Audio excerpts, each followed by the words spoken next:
Bonjour et bienvenue pour ces rencontres que nous sommes ravis de vous présenter chaque jour à la Foire internationale de Marseille sur cet espace ville de Marseille, espace consacré à Marseille, capitale européenne du sport en 2017. Donc aujourd'hui, le sport comme vecteur de rayonnement international. Nous aurons le plaisir de recevoir Martine Vassal. Vous êtes adjointe au maire, déléguée aux relations internationales et européennes. Bonjour.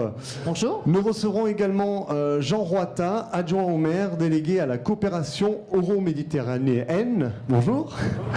Également, oui, ça va marcher. Alors, si on peut allumer voilà, le micro de Jean, merci. Également, je vous passerai les miens. Également, Manissa Saïd Swalihi, vous êtes conseillère municipale déléguée au Crédit européen et au site internet de la ville. Voilà, du travail en perspective là aussi. Et puis nous discuterons avec Sandra Chalinet. Sandra Chalinet, vous êtes la directrice des terrasses du port. Bonjour. Nous recevons également Madeleine Verwood. Vous êtes la directrice générale de l'Intercontinental de Marseille. Et à côté de vous, on salue également Arnaud Pellegrin. Vous êtes célèbre bijoutier donc sur la place de Marseille.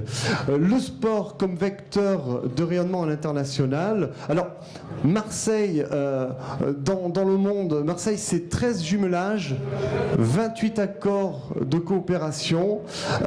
On a eu, en 2013, un grand succès avec Marseille Provence, Marseille capitale européenne de la culture. On a vu le monde que ça a drainé, notamment à travers différentes manifestations.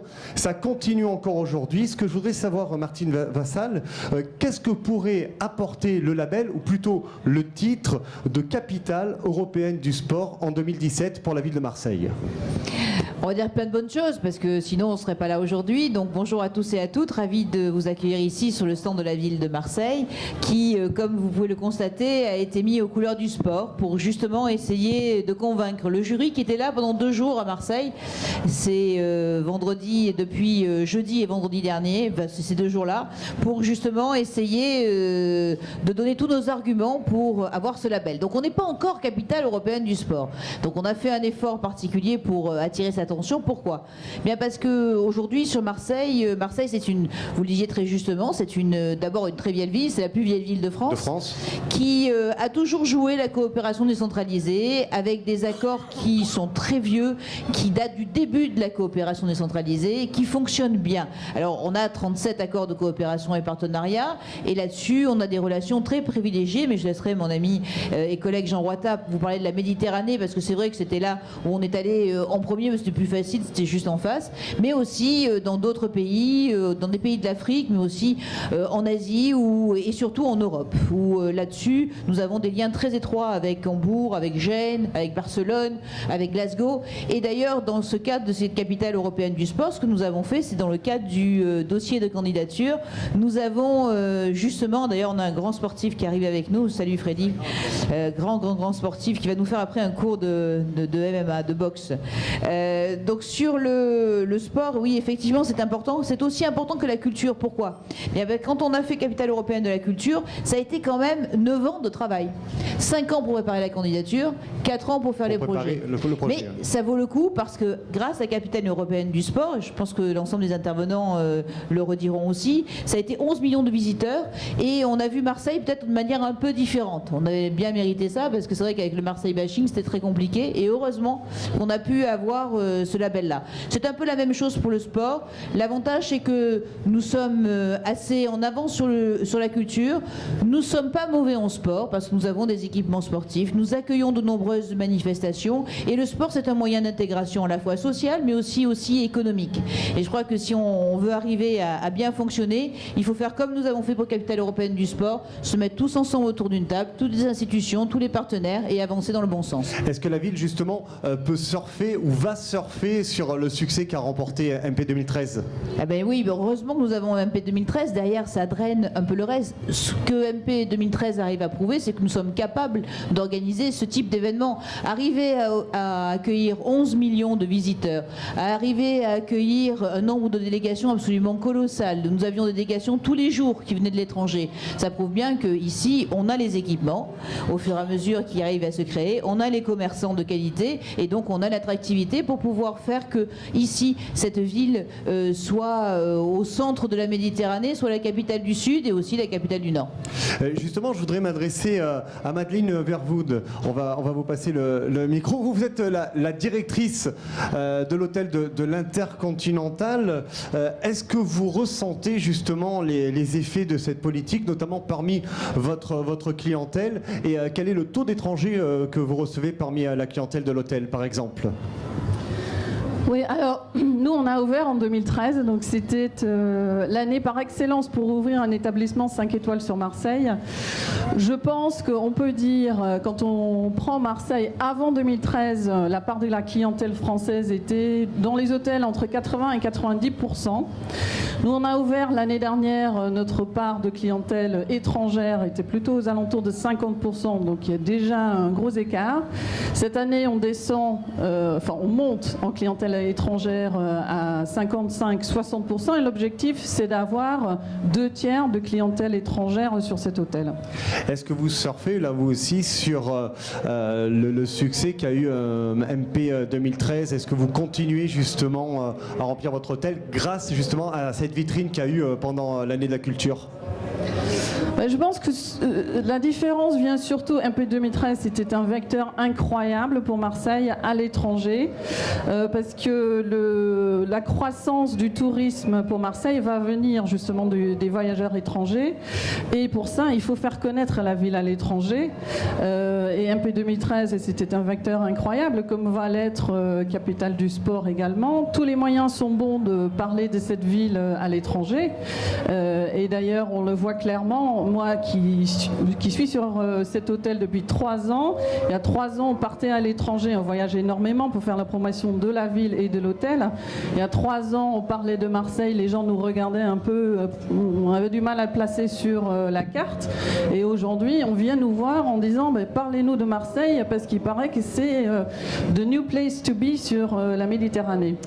Alors l'Intercontinental c'est une des vitrines aussi de la ville de Marseille, mais sur de l'organisation de manifestations sportives, quel peut être votre rôle, notamment peut-être pour l'accueil de sportifs ou encore pour l'accueil de supporters ou de personnes qui vont suivre ou participer à des manifestations sportives? Je pense que d'abord on a 200 chambres, donc on a une capacité importante pour recevoir les délégations.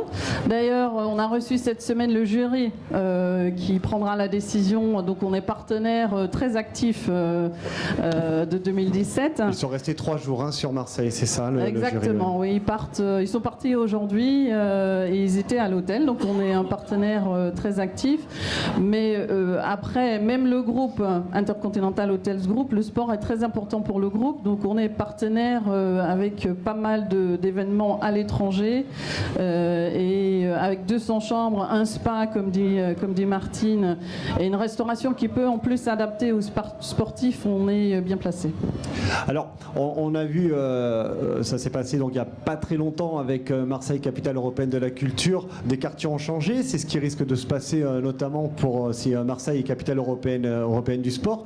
Là je voulais revenir sur le quartier Euroméditerranée qui a été repensé, qui a été réaménagé et il y a eu au mois de juin dernier, je crois, mai dernier, pardon, l'ouverture donc des terrasses du port. On a le plaisir aujourd'hui d'accueillir Sandra Chalinet. Vous êtes la directrice des terrasses du port. Qu'est-ce qui justifie justement la création d'un établissement comme le vôtre ?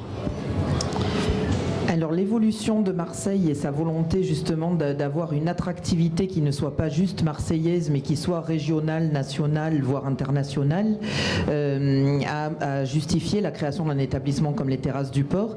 Et je dirais que la modification de l'image de la ville et son attractivité justement croissante et sa montée en puissance au niveau du tourisme et des croisiéristes a aussi incité le groupe Amerson à investir sur Marseille et à créer cet espace espace. Alors juste un rappel, Marseille c'est 1 million de croisiéristes, je crois qu'on attend 1 600 000 croisiéristes pour l'année prochaine. C'est stratégique que les terrasses du port, donc justement le complexe a été construit pas très loin du port de croisière pour justement accueillir ces touristes. Oui, je pense que c'est effectivement stratégique. C'est également dans un environnement très culturel avec le Mucem, le FRAC, le Silo à proximité. Effectivement, je pense qu'il y a un grand lien à faire avec et à la fois la culture et à la fois le sport. Nous, pour exemple, on a des œuvres d'art dans les terrasses du port et notre ambassadeur, c'est Camille Lacour, qui est un des champions basé à Marseille au niveau de la natation. Donc c'est vrai que c'est des valeurs dans lesquelles on se retrouve très bien, même si les touristes et les croisiéristes ne restent que 30% de notre cible au niveau de la clientèle. Qui vient justement aux terrasses du port? Je pense qu'il y a aussi un effet de curiosité avec les Marseillais qui se déplacent en nombre pour découvrir l'établissement. Alors on a les Marseillais qui viennent bien évidemment, on a surtout une grosse attractivité régionale que n'avait pas Marseille jusqu'à présent au niveau du shopping. Donc on arrive à attirer le département, la région et bien évidemment les touristes et les croisiéristes sur les terrasses du port la semaine et le week-end. Justement, je voudrais passer la parole à Arnaud Pellegrin. Donc vous êtes célèbre bijoutier, ça fait 175 ans que vous êtes installé, c'est pas votre âge, hein, je rassure tout le monde, mais que votre famille est installée à Marseille, sinon il faudrait qu'il nous donne la recette. En tant qu'acteur du tissu économique dans la ville, comment ressentez-vous justement ce qui se passe actuellement à Marseille? Alors tout ce qui se passe du côté d'Euroméditerranée, puisqu'on est en train d'en parler, c'est très très bon pour Marseille. C'est aussi, puisqu'on le disait tout à l'heure, Marseille étant la plus vieille ville de France, c'est le site originel de la ville, il faut le rappeler, qui est en train de se réveiller aujourd'hui. Je dois constater que pour nous le pari est gagné d'avoir ouvert là-bas aux terrasses du port, puisque on a un taux de nouveaux clients qui est assez remarquable. Vous avez pris le pari du luxe. Est-ce que Marseille aujourd'hui c'est une ville aussi qui s'inscrit dans le luxe avec des établissements comme l'Intercontinental ou encore des établissements comme le vôtre? Écoutez, que ça s'inscrive dans le luxe, c'est très bien, ça veut dire beaucoup de choses, hein. Le luxe, c'est un terme qui est utilisé un petit peu aujourd'hui à toutes les sauces. Ce qui compte, c'est qu'il y ait un accueil, qu'il y ait du professionnalisme, un environnement agréable et une fidélisation des gens pour Marseille. Et c'est vrai qu'avec Marseille Culture en 2013, on a eu déjà de très belles retombées. Le sport aujourd'hui, c'est représentatif de valeurs, c'est représentatif de morale, c'est représentatif de performance. Vous êtes vous-même associé à des événements sportifs à Marseille? On est associé dans le domaine de l'équitation au Grand Prix de Marseille, à l'hippodrome Borelli.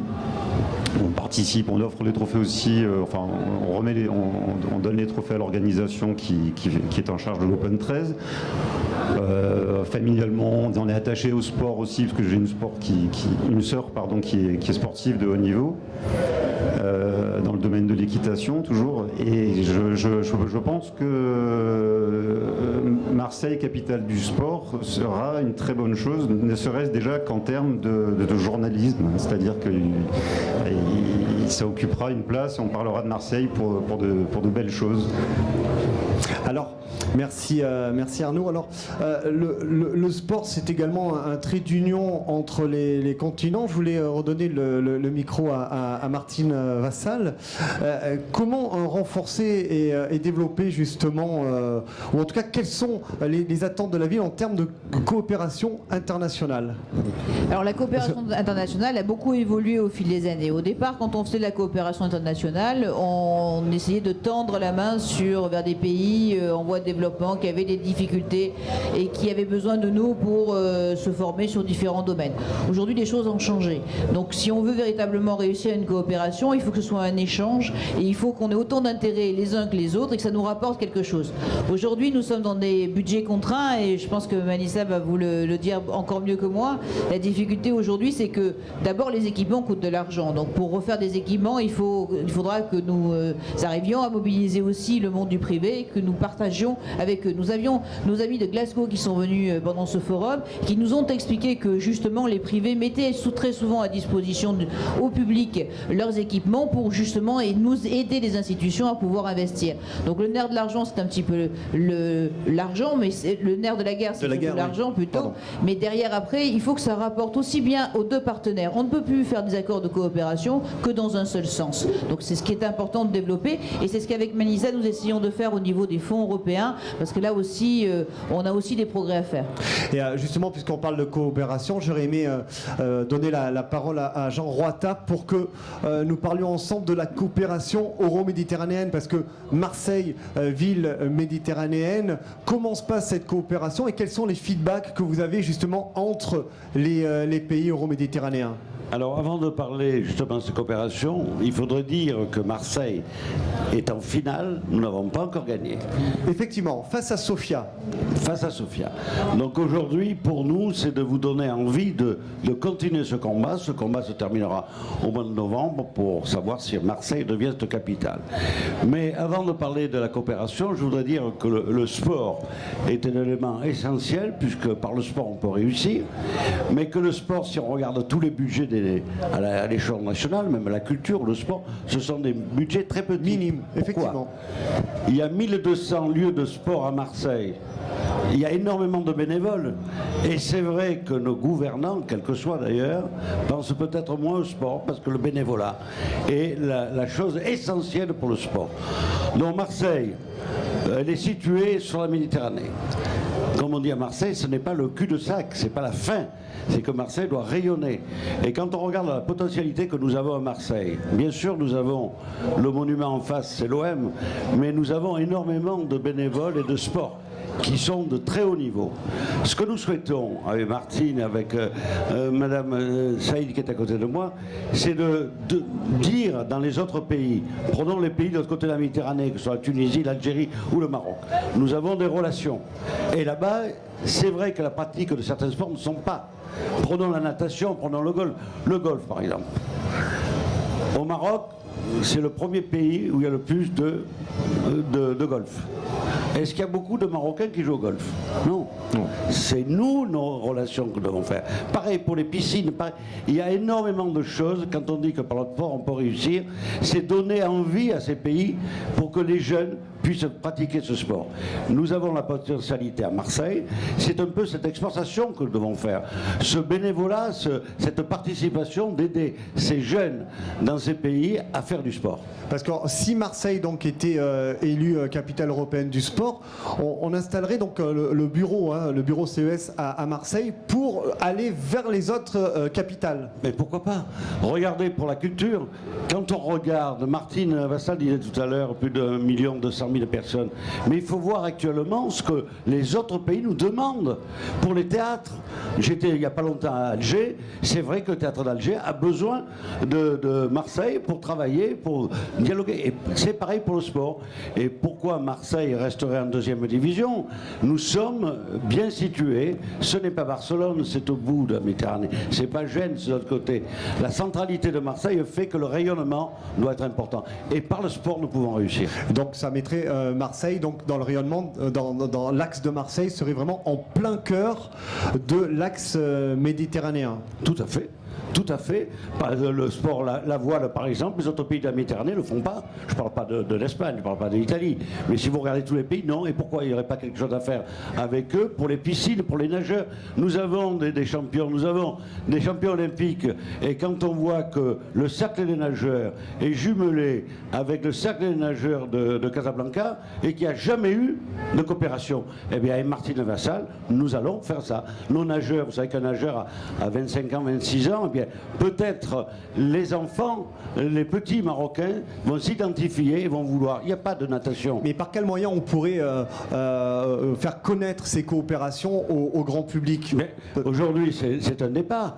Martine Vassal vous a dit tout à l'heure que c'est un début. Nous sommes là depuis peu.